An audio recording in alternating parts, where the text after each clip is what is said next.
Chapter 3. He is well, quite well, Zosimov cried cheerfully as they entered. He had come in 10 minutes earlier and was sitting in the same place as before on the sofa. Raskolnikov was sitting in the opposite corner, fully dressed and carefully washed and combed, as he had not been for some time past. The room was immediately crowded, yet Nastasia managed to follow the visitors in and stayed to listen. Raskolnikov really was almost well, as compared with his condition the day before, but he was still pale, listless, and somber. He looked like a wounded man or one who has undergone some terrible physical suffering. His brows were knitted, his lips compressed, his eyes feverish. He spoke little and reluctantly, as though performing a duty, and there was a restlessness in his movements. He only wanted a sling on his arm or a bandage on his finger to complete the impression of a man with a painful abscess or a broken arm. The pale, somber face lighted up for a moment when his mother and sister entered, but this only gave it a look of more intense suffering, in place of its listless dejection.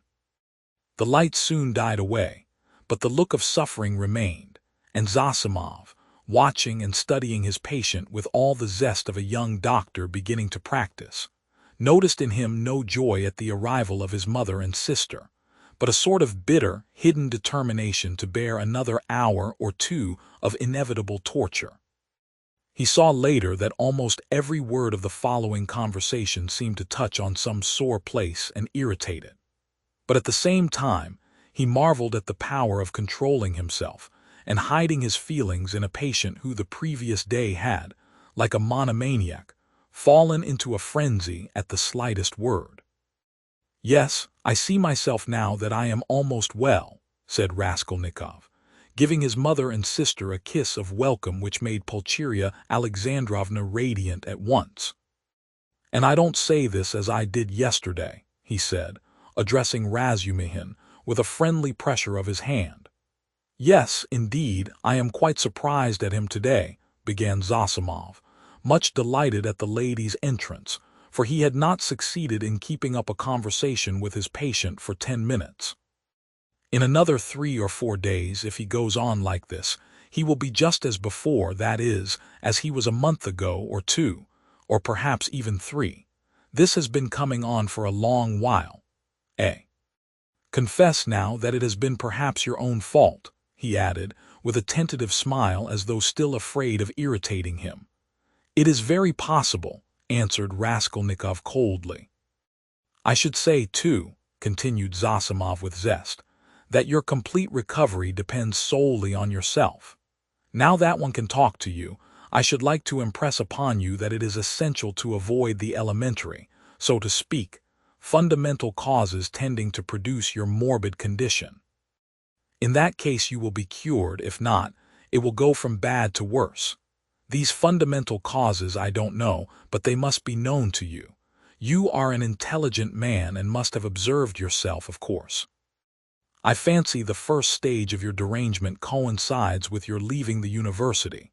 You must not be left without occupation, and so work and a definite aim set before you might, I fancy, be very beneficial." Yes. "You are perfectly right. I will make haste and return to the university, and then everything will go smoothly." Zosimov, who had begun his sage advice partly to make an effect before the ladies, was certainly somewhat mystified, when, glancing at his patient, he observed unmistakable mockery on his face. This lasted an instant, however. Pulcheria Alexandrovna began at once thanking Zosimov, especially for his visit to their lodging the previous night. "What, he saw you last night?" Raskolnikov asked, as though startled. "Then you have not slept either after your journey?" "Ach, Radia, that was only till 2 o'clock. Dounia and I never go to bed before 2 at home." "I don't know how to thank him either," Raskolnikov went on, suddenly frowning and looking down.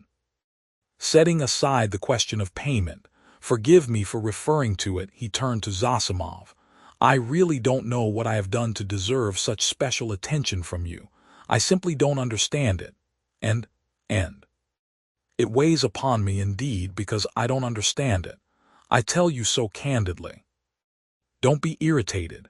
Zosimov forced himself to laugh. Assume that you are my first patient. Well, we fellows just beginning to practice love our first patients as if they were our children, and some almost fall in love with them. And of course, I am not rich in patience. I say nothing about him, added Raskolnikov, pointing to Razumihin, though he has had nothing from me either but insult and trouble. What nonsense he is talking. Why, you are in a sentimental mood today, are you? Shouted Razumihin. If he had had more penetration, he would have seen that there was no trace of sentimentality in him, but something indeed quite the opposite. But Avditia Romanovna noticed it. She was intently and uneasily watching her brother. As for you, mother, I don't dare to speak, he went on, as though repeating a lesson learned by heart. It is only today that I have been able to realize a little how distressed you must have been here yesterday, waiting for me to come back. When he had said this, he suddenly held out his hand to his sister, smiling without a word. But in this smile there was a flash of real unfeigned feeling. Downia caught it at once and warmly pressed his hand, overjoyed and thankful. It was the first time he had addressed her since their dispute the previous day. The mother's face lighted up with ecstatic happiness at the sight of this conclusive unspoken reconciliation. Yes, that is what I love him for, Razumihin, exaggerating it all, muttered to himself, with a vigorous turn in his chair. He has these movements. And how well he does it all, the mother was thinking to herself. What generous impulses he has, and how simply, how delicately he put an end to all the misunderstanding with his sister, simply by holding out his hand at the right minute and looking at her like that. And what fine eyes he has, and how fine his whole face is. He is even better looking than Downia. But, good heavens, what a suit, how terribly he's dressed. Vasya, the messenger boy in Afanasy Ivanitch's shop, is better dressed. I could rush at him and hug him, weep over him, but I am afraid. Oh dear, he's so strange. He's talking kindly, but I'm afraid. Why, what am I afraid of? Oh, Radia, you wouldn't believe, she began suddenly, in haste to answer his words to her, how unhappy Downia and I were yesterday. Now that it's all over and done with and we are quite happy again, I can tell you. Fancy, we ran here almost straight from the train to embrace you and that woman. Ah, here she is. Good morning, Nastasia. She told us at once that you were lying in a high fever and had just run away from the doctor in delirium, and they were looking for you in the streets. You can't imagine how we felt. I couldn't help thinking of the tragic end of Lieutenant Pottenchikov, a friend of your father's. You can't remember him, Radia, who ran out in the same way in a high fever and fell into the well in the courtyard, and they couldn't pull him out till next day. Of course, we exaggerated things. We were on the point of rushing to find Pyotr Petrovitch to ask him to help.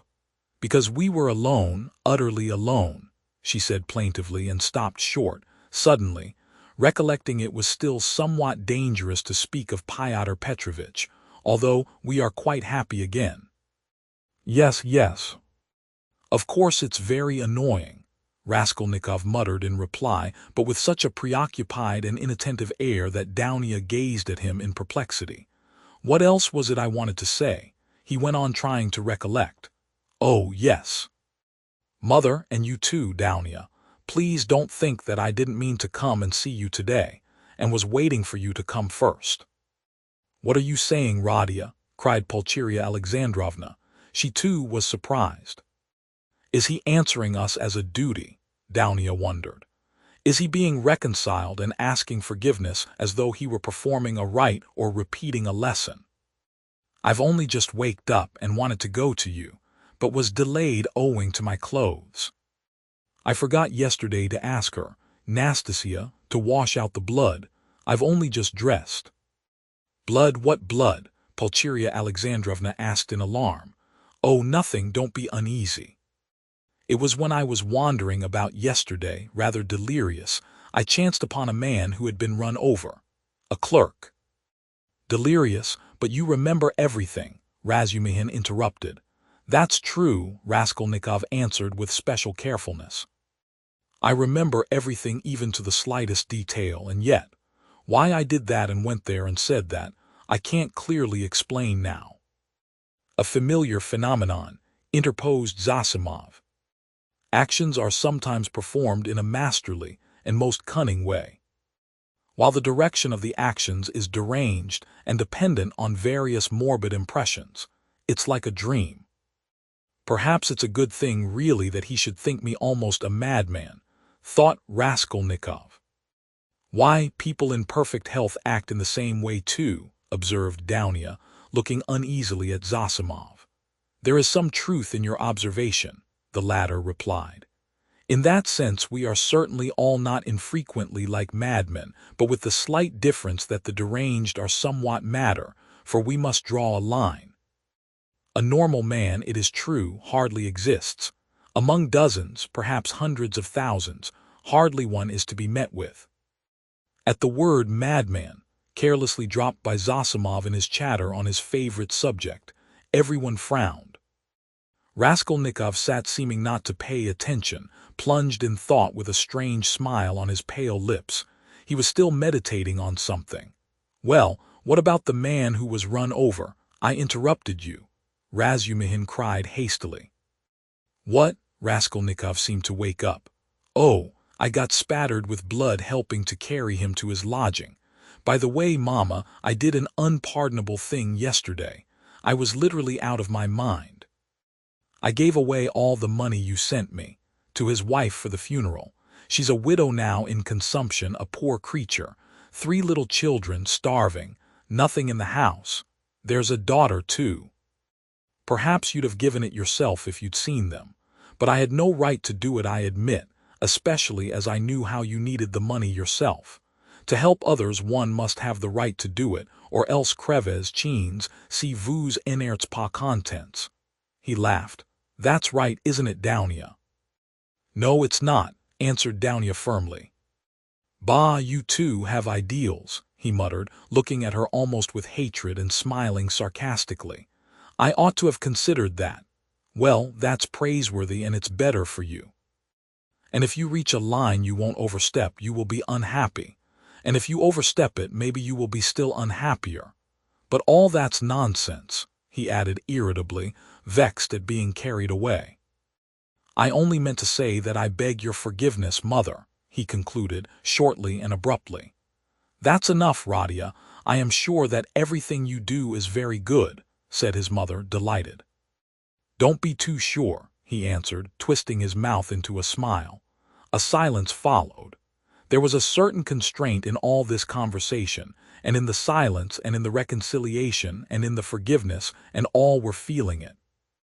It is as though they were afraid of me, Raskolnikov was thinking to himself, looking askance at his mother and sister. Pulcheria Alexandrovna was indeed growing more timid the longer she kept silent. Yet in their absence I seemed to love them so much, flashed through his mind. Do you know, Radia, Marfa Petrovna is dead, Pulcheria Alexandrovna suddenly blurted out. What Marfa Petrovna? Oh, mercy on us, Marfa Petrovna Svidrigailov. I wrote you so much about her. Yes, I remember. So she's dead. Oh, really? He roused himself suddenly as if waking up. What did she die of? Only imagine, quite suddenly, Pulcheria Alexandrovna answered hurriedly, encouraged by his curiosity. On the very day I was sending you that letter. Would you believe it? That awful man seems to have been the cause of her death. They say he beat her dreadfully. Why were they on such bad terms? He asked, addressing his sister. Not at all, quite the contrary indeed. With her he was always very patient, considerate even. In fact, all those 7 years of their married life he gave way to her, too much so indeed in many cases. All of a sudden he seems to have lost patience. Then he could not have been so awful if he controlled himself for 7 years. You seem to be defending him, Dounia. No, he's an awful man. I can imagine nothing more awful, Dounia answered, almost with a shudder, knitting her brows and sinking into thought. That had happened in the morning, Pulcheria Alexandrovna went on hurriedly.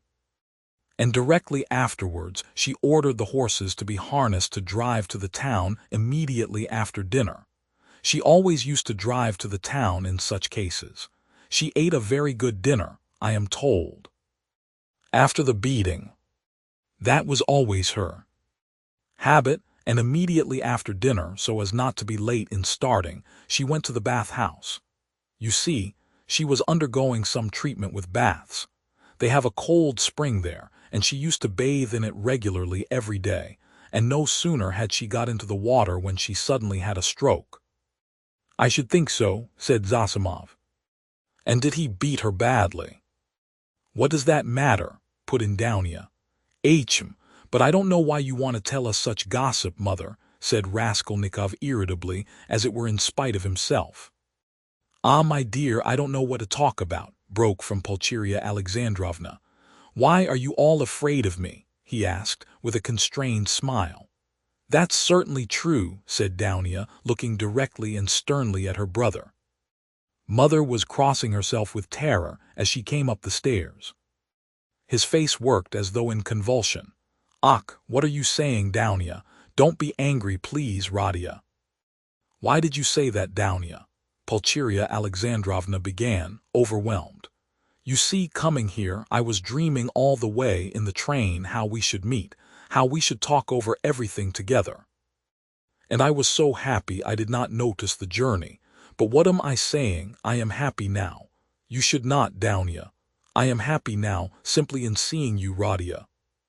Hush, mother, he muttered in confusion, not looking at her but pressing her hand. We shall have time to speak freely of everything. As he said this, he was suddenly overwhelmed with confusion and turned pale. Again that awful sensation he had known of late passed with deadly chill over his soul.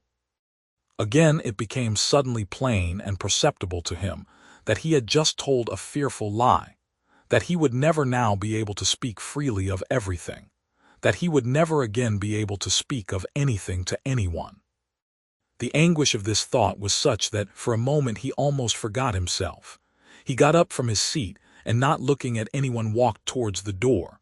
"What are you about?" cried Razumihin, clutching him by the arm. He sat down again and began looking about him in silence. They were all looking at him in perplexity. "But what are you all so dull for?" he shouted, suddenly and quite unexpectedly. "Do say something. What's the use of sitting like this? Come, do speak, let us talk. We meet together and sit in silence. Come, anything." "Thank God! I was afraid the same thing as yesterday was beginning again," said Pulcheria Alexandrovna, crossing herself. "What is the matter, Radia?" asked Avditia Romanovna distrustfully. "Oh, nothing. I remembered something," he answered and suddenly laughed. "Well, if you remembered something, that's all right." "I was beginning to think," muttered Zosimov, getting up from the sofa. "It is time for me to be off. I will look in again perhaps, if I can." He made his bows and went out. "What an excellent man," observed Pulcheria Alexandrovna. "Yes, excellent, splendid, well-educated, intelligent," Raskolnikov began, suddenly speaking with surprising rapidity, and a liveliness he had not shown till then. "I can't remember where I met him before my illness. I believe I have met him somewhere. And this is a good man, too," he nodded at Razumihin. "Do you like him, Dounia?" he asked her, and suddenly, for some unknown reason, laughed. "Very much," answered Dounia. "Foo, what a pig you are!" Razumihin protested, blushing in terrible confusion, and he got up from his chair. Pulcheria Alexandrovna smiled faintly, but Raskolnikov laughed aloud. "Where are you off to?" "I must go." "You need not at all stay. Zosimov has gone, so you must. Don't go. What's the time? Is it 12 o'clock? What a pretty watch you have got, Dounia. But why are you all silent again?" "I do all the talking."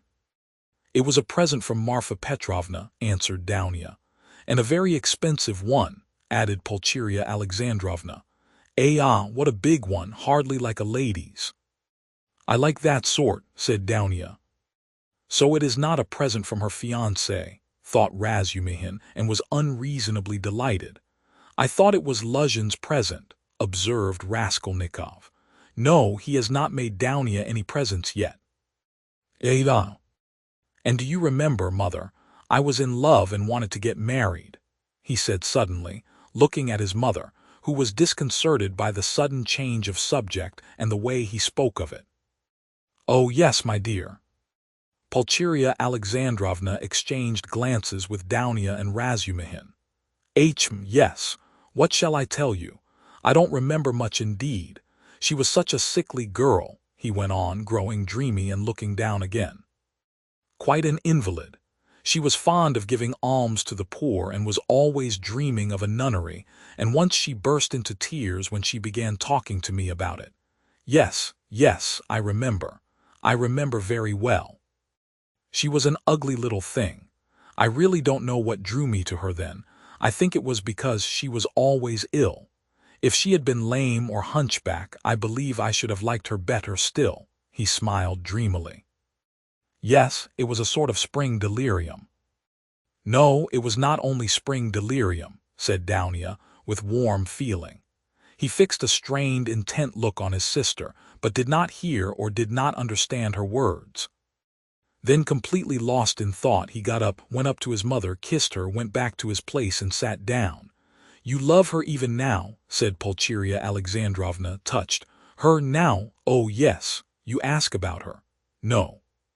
That's all now, as it were, in another world, and so long ago, and indeed everything happening here seems somehow far away. He looked attentively at them.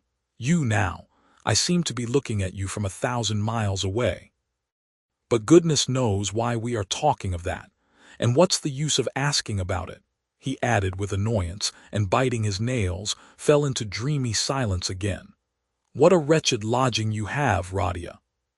It's like a tomb, said Pulcheria Alexandrovna, suddenly breaking the oppressive silence. I am sure it's quite half through your lodging you have become so melancholy. My lodging, he answered listlessly. Yes, the lodging had a great deal to do with it. I thought that too. If only you knew, though, what a strange thing you said just now, mother, he said, laughing strangely. A little more, and their companionship, this mother and this sister with him after 3 years' absence, this intimate tone of conversation, in face of the utter impossibility of really speaking about anything, would have been beyond his power of endurance. But there was one urgent matter which must be settled one way or the other that day, so he had decided when he woke.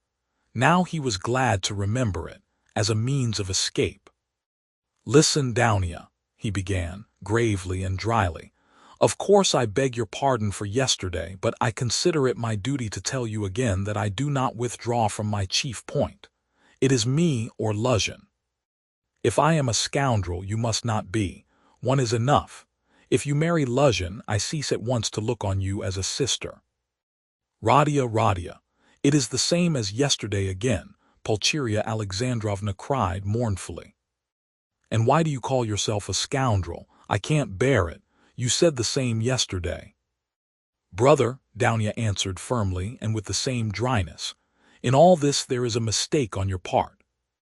I thought it over at night and found out the mistake. It is all because you seem to fancy I am sacrificing myself to someone and for someone. That is not the case at all. I am simply marrying for my own sake, because things are hard for me.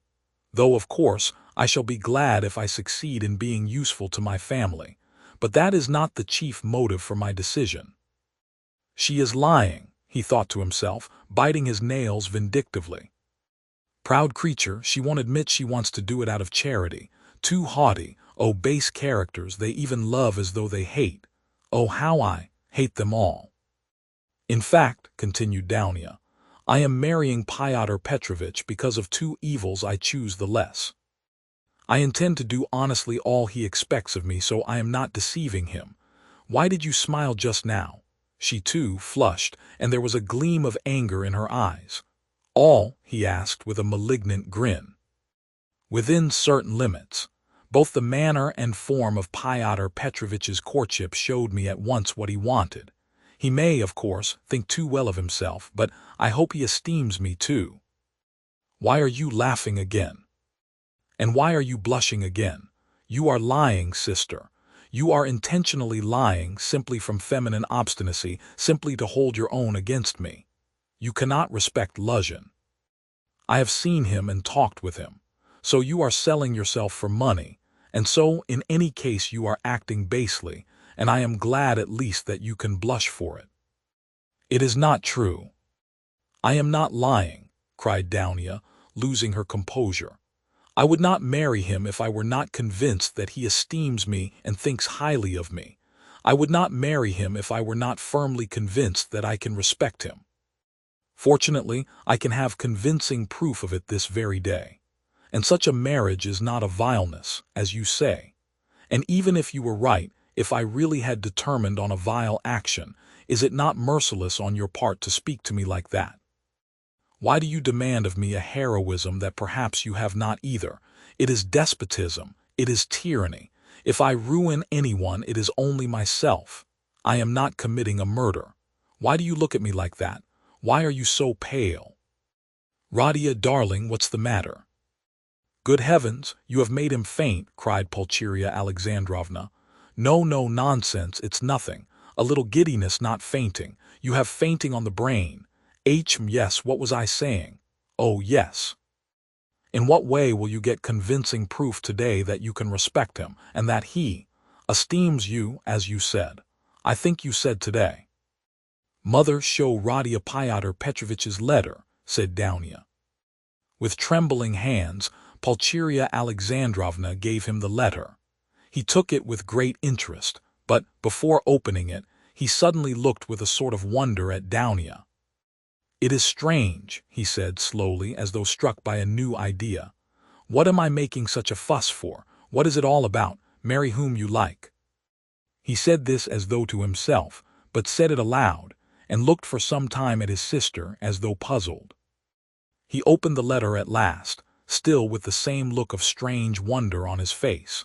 Then, slowly and attentively, he began reading and read it through twice. Pulcheria Alexandrovna showed marked anxiety, and all indeed expected something particular. What surprises me, he began, after a short pause, handing the letter to his mother but not addressing anyone in particular, is that he is a businessman, a lawyer, and his conversation is pretentious indeed, and yet he writes such an uneducated letter. They all started. They had expected something quite different, but they all write like that, you know, Razumihin observed abruptly. Have you read it? Yes. We showed him, Radia. We consulted him just now, Pulcheria Alexandrovna began, embarrassed. That's just the jargon of the courts, Razumihin put in. Legal documents are written like that to this day. Legal. Yes, it's just legal, business language. Not so very uneducated and not quite educated, business language. Pyotr Petrovitch makes no secret of the fact that he had a cheap education. He is proud indeed of having made his own way, Avditia Romanovna observed, somewhat offended by her brother's tone. Well, if he's proud of it, he has reason. I don't deny it. You seem to be offended, sister, at my making only such a frivolous criticism on the letter, and to think that I speak of such trifling matters on purpose to annoy you. It is quite the contrary. An observation apropos of the style occurred to me that is by no means irrelevant as things stand. There is one expression, blame yourselves, put in very significantly and plainly, and there is besides a threat that he will go away at once if I am present. That threat to go away is equivalent to a threat to abandon you both if you are disobedient, and to abandon you now after summoning you to Petersburg. Well, what do you think? Can one resent such an expression from Luzhin, as we should if he pointed to Razumihin, had written it, or Zosimov, or one of us? And no, answered Downia with more animation. I saw clearly that it was too naively expressed, and that perhaps he simply has no skill in writing. That is a true criticism, brother. I did not expect, indeed. It is expressed in legal style, and sounds coarser than perhaps he intended. But I must disillusion you a little. There is one expression in the letter, one slander about me, and rather a contemptible one. I gave the money last night to the widow, a woman in consumption, crushed with trouble, and not on the pretext of the funeral, but simply to pay for the funeral, and not to the daughter, a young woman, as he writes, of notorious behavior, whom I saw last night for the first time in my life, but to the widow. In all this I see a too hasty desire to slander me and to raise dissension between us. It is expressed again in legal jargon, that is to say, with a too obvious display of the aim, and with a very naive eagerness. He is a man of intelligence, but to act sensibly, intelligence is not enough. It all shows the man, and I don't think he has a great esteem for you. I tell you this simply to warn you, because I sincerely wish for your good." Downia did not reply. Her resolution had been taken. She was only awaiting the evening. "Then, what is your decision, Radia?" asked Pulcheria Alexandrovna, who was more uneasy than ever at the sudden, new businesslike tone of his talk. "What decision?" "You see, Fyodor Petrovitch writes that you are not to be with us this evening, and that he will go away if you come. So will you come?" "That, of course, is not for me to decide, but for you first, if you are not offended by such a request. And secondly, by Downia, if she, too, is not offended. I will do what you think best," he added dryly. "Downia has already decided, and I fully agree with her," Pulcheria Alexandrovna hastened to declare. "I decided to ask you, Radia, to urge you not to fail to be with us at this interview," said Downia. "Will you come?" "Yes." "I will ask you, too, to be with us at 8 o'clock, she said, addressing Razumihin. "Mother, I am inviting him, too." "Quite right, Downia. Well, since you have decided," added Pulcheria Alexandrovna, "so be it. I shall feel easier myself. I do not like concealment and deception. Better let us have the whole truth. Fyodor Petrovitch may be angry or not now.